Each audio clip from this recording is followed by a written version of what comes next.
boa tarde, nossas boas-vindas para você que está ligado, que está ligada na programação da Band Santa Catarina. Muito prazer, programa Olhares, começando com muitas informações bacanas para deixarem seu dia a dia ainda melhor. A quarta-feira, gente, de temperaturas bem mais baixas no estado. O clima mais frio traz também a preocupação com as chamadas alergias de inverno. Quais são as mais comuns? Como é que a gente pode identificar e tratar? Este é um dos assuntos de hoje.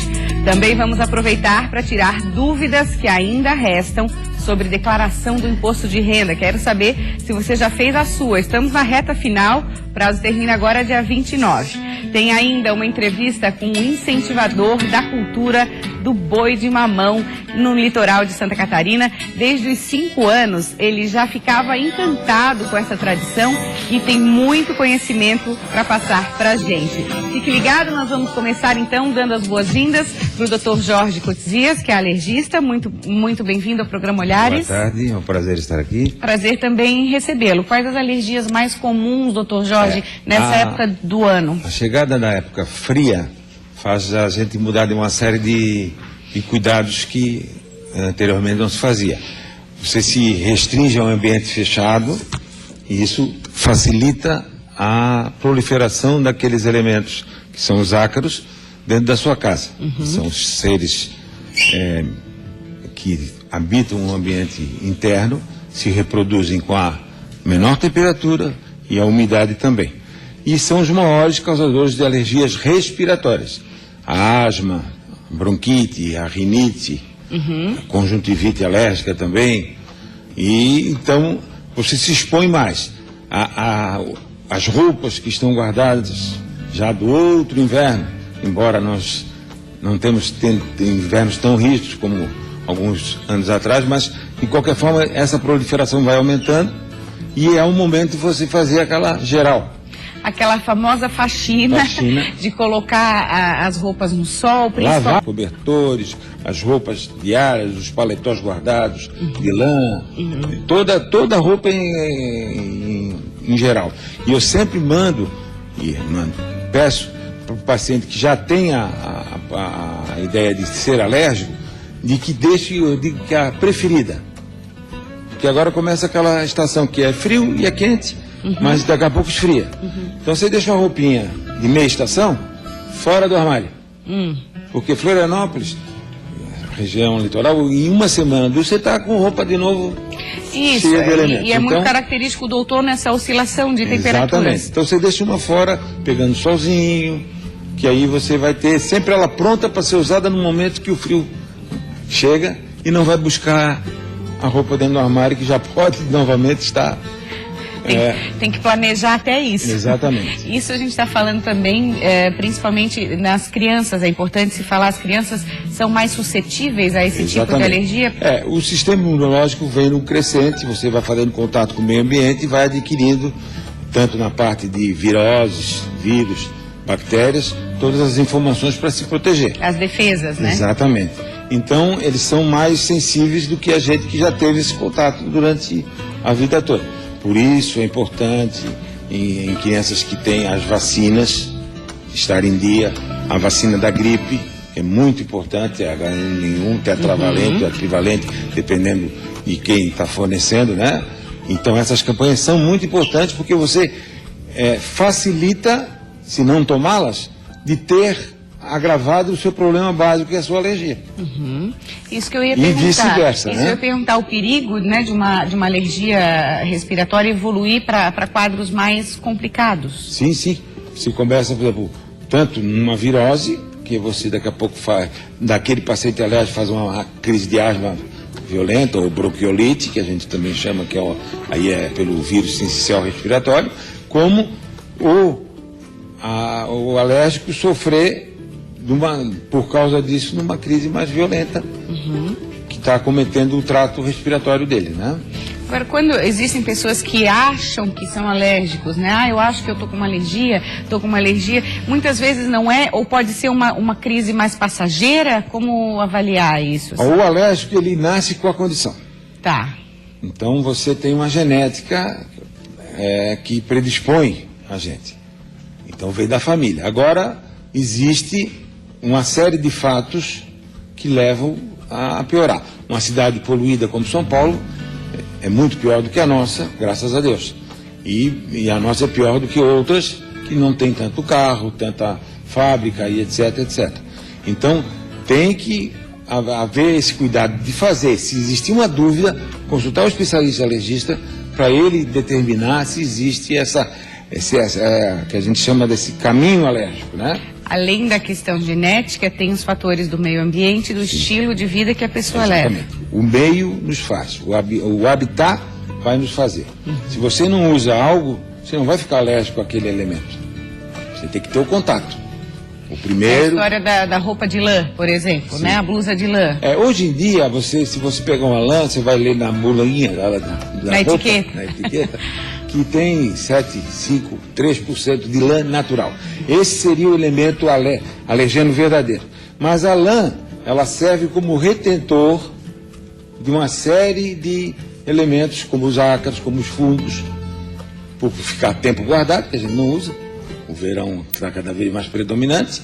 E também pelo fato de o sintético não é tão problemático do que a proteína natural, né? De que forma minimizar esses impactos de uma alergia? Eu sei que cada caso é um caso, mas de que forma que a gente pode tratar e até prevenir para minimizar um pouco, para passar um outono e inverno mais tranquilo? Primeiro, vamos fechar tudo que o vento está aí. Não, tem que arejar.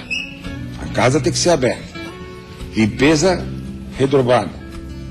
Pano úmido, aspirador, não usar coisas que levantem o pó, que ele fica em suspensão e aí o alérgico sofre mais, né? Tem uma série de medidas de substâncias acaricidas que são meio, vamos dizer assim, dão e não dão resultado, mas tem umas que você pode ver em lojas de alergoshop, que a gente chama, que tem alguma coisa que nos ajuda. Mas o importante é esse cuidado de arejar a casa, trocar o ar, viver mais ao ar livre, independente de como uma chuva que aconteceu essa noite, que é impossível. Mas logo em seguida tentar fazer isso ser modificado. Mas o outono e inverno também é caracterizado por dias belos de sol, né? Dá para aproveitar. Hoje já abriu, já dá para abrir toda a casa. E sempre planejar uma ida ao consultório para ter aí a parte medicamentosa, a imunoterapia para alergia. Então tem uma série de medidas que só o alergista vai poder fazer e ajudar. Sim, para os casos mais severos. Já diagnosticados, né? Já diagnosticados. E esse diagnóstico pode nunca aparecer, assim, a pessoa pode ter a genética, mas levar uma vida mais tranquila e nunca desenvolver também? Exatamente. Vai depender de como você vive. Um índio não vai ter alergia a ácaro, porque ele mora na floresta. Sim. Porque não vai ser exposto. Mesmo que ele tenha genética, ele vai desenvolver uma outra alergia, quem sabe é um inseto. E a questão da umidade, vale colocar aqueles desumidificadores? Sim, com certeza. Não passar do extremo que o ar-condicionado faz, que é tirar toda a umidade do ar, que isso também faz mal. Resseca muito. Resseca o ar seco faz mal também ao paciente alérgico. Obrigada pela consulta, como eu costumo dizer aqui. Até a próxima. Obrigada por ter vindo. Estamos à disposição. Tem outra consulta agora, só que na área agora do imposto de renda. Nós vamos saber nessa reta final quais são as dúvidas mais frequentes, o que você pode estar agilizando aí para não ter problemas depois com a Receita Federal. Tudo bem, Fernando? Olá, boa tarde, tudo bem? Fernanda, representante do Sindicato de Contabilidade de Santa Catarina, e vai nos ajudar a tirar dúvidas nessa reta final. Qual é a dúvida mais frequente que você percebe, assim, dos seus clientes? Isso, perfeito. O sindicato é o Sindicato das Empresas de Serviços Contábeis da Grande Florianópolis, e, na verdade, a principal dúvida são quais são as rendas que eu devo declarar, quais não são, quais são os dependentes, quais são as despesas dedutíveis. Então, essas são as principais dúvidas que vêm. E quando em relação às receitas que se deve declarar, nós sempre orientamos não apenas aquela receita que você recebe formalmente num trabalho, num emprego que eventualmente você tem, mas aquelas receitas formais que você receba por uma prestação de serviços, eventualmente uma prestação de serviço eventual. Essas receitas também devem ser informadas para a Receita Federal. Então, às vezes, as pessoas se pegam na malha fina porque esquecem um serviço que foi prestado lá no mês de janeiro do ano anterior, e agora a Receita Federal tem essa informação. Como um freelancer ou um bico, como o pessoal fala. Perfeito. Vou fazer um bico, mas gerou renda. Perfeito. Gerou renda, eventualmente a empresa para a qual você prestou o serviço, ela informa a Receita Federal. E a Receita Federal tem um controle e um cruzamento de dados muito eficiente. Na parte de dedução, o que eu posso estar utilizando para deduzir do imposto de renda? As deduções, as principais despesas com educação, né, e quando eu falo despesas com educação, graduação, pós-graduação, ensino médio e ensino fundamental, não pode, natação, inglês, cursos extracurriculares não valem nesse caso. Há também as despesas médicas, então aquilo que você gastou eventualmente com médico, psicólogo, fisioterapeuta, dentista, isso pode. E não pode despesas com remédios, exceto se os remédios constavam de fatura hospitalar. Aí você vai lançar a despesa com o hospital. Essa questão de despesas médicas é interessante a gente orientar, até porque vai ter o imposto de renda de 2016, 2017, guardar sempre numa pastinha, fica mais fácil, né, Fernando? Para evitar aquela correria, não sei onde eu botei, a pessoa se organizando antes. Eu sempre oriento o nosso cliente que o imposto de renda ele não é um imposto feito no mês de abril. Ele é uma preparação que deve ser feita durante todo o ano. Porque no mês de abril você conta aquilo que aconteceu de janeiro a dezembro do ano anterior. Então, ele deve ser feito de janeiro até dezembro do ano anterior. E quem não faz, fica na correria de última hora. Qual é a orientação que você dá para quem ainda não acertou as contas com o leão? Tentar agora procurar uma empresa de contabilidade para te auxiliar. É uma das dicas que nós damos, porque é uma legislação bastante complexa e que envolve muitos detalhes. Então, talvez as pessoas tenham dificuldades e possam ter que incorrer em algum tipo de notificação ou coisas do gênero.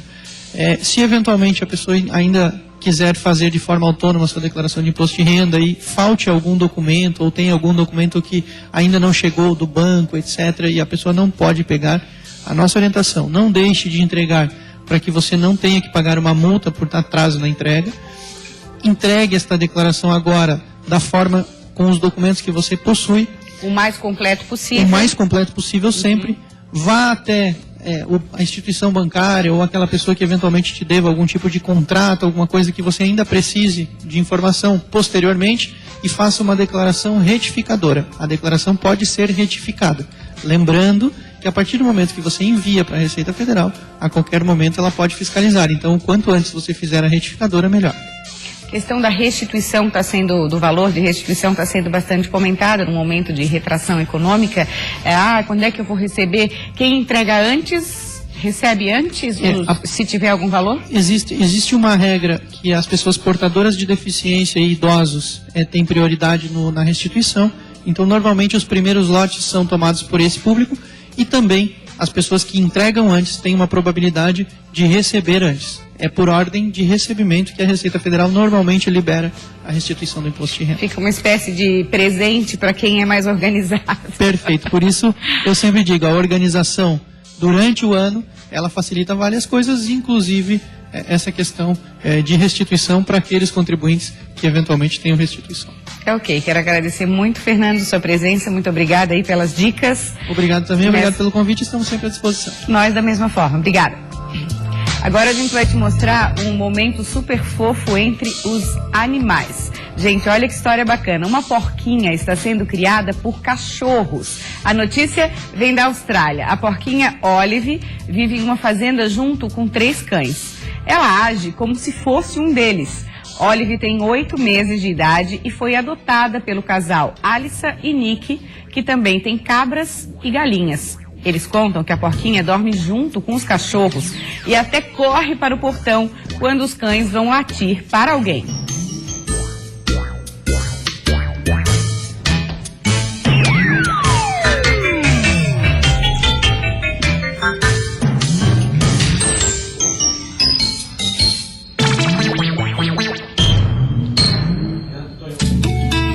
Bem fofo, né? A gente vai falar também agora de um assunto bem bacana, um assunto que valoriza aí a nossa cultura, que é o Boi de Mamão e todos os personagens que fazem parte dessa tradição. Um dos incentivadores dessa tradição é o Márcio Guimarães, artista plástico, que está aqui conosco. Seja bem-vindo, Márcio. Um prazer tê-lo aqui. Obrigado, boa tarde. Tudo bem? Tudo bom.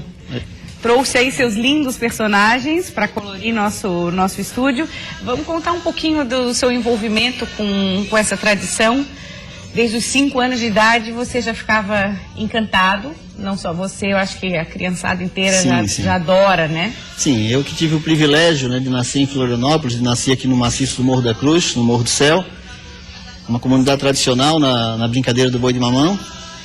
Então, desde os nossos 5 anos de idade, a gente via, né, os grupos de boi de mamão passar em frente à casa e nós, crianças, né, do nosso jeito, a gente construía os nossos personagens, né, fazendo aquela limpeza nos varais das vizinhanças para arrumar tecido e tal, tudo feito. As toalhas, das tias, né, das vós, ia tudo. Exatamente, né? Então a gente reunia a criançada, então dos meses de dezembro até fevereiro, todas as noites o boi saía às ruas, a gente fazia todo aquele roteiro, né, na Avenida Mauro Ramos, na Bocaiúva, parando nas casas, os donos das casas pagavam uma quantia para nós, né? A gente era aplaudido, então era uma brincadeira fantástica, porque poucas as brincadeiras, né, que a gente se sentia assim importante, né?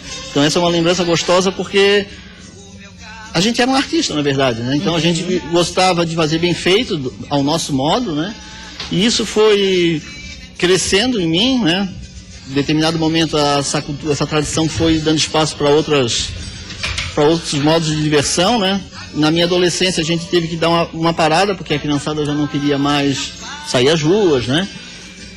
Mas continuou esse gosto por essa tradição dentro de mim e, na verdade, a gente foi impulsionado pela resposta das crianças, né? Quando as crianças sentiam a vontade de ter um boi, de ter uma maricota, então eu vi nisso que era uma oportunidade de eu estar continuando, incentivando e também fazendo disso um modo de vida, né? Você tinha um tesouro com você, assim, que além de ter vivenciado, né, esse tempo, você tinha muitas histórias que seus pais contavam. Exatamente. Isso é um tesouro que tem que passar para outras gerações. Com certeza também. Meu pai era um contador de história, um pescador, né, nascido na década de 20 lá na praia. Ele também sempre teve interesse, assim, sempre marcou muito essa questão da cultura, né? E ele passava ao modo dele, ele passava as histórias para nós, né? E eu particularmente me fascinava com aquilo. A minha mãe da mesma forma me apresentou como é que era a dança do cacumbi, que eu nunca tinha ouvido falar. Quando tive boi de mamão, coloquei o cacumbi dentro do boi de mamão, nos grupos, né? Então, esse tesouro eu fui descobrindo, evidentemente, quando eu fui adquirindo uma certa maturidade, né? E eu percebi que cada um, na verdade, cada um dessas pessoas que viveram esse período, eles têm uma bagagem muito grande, né? Sim. Então, a gente aproveitou ao máximo, e eu agradeço a Deus, né, por isso.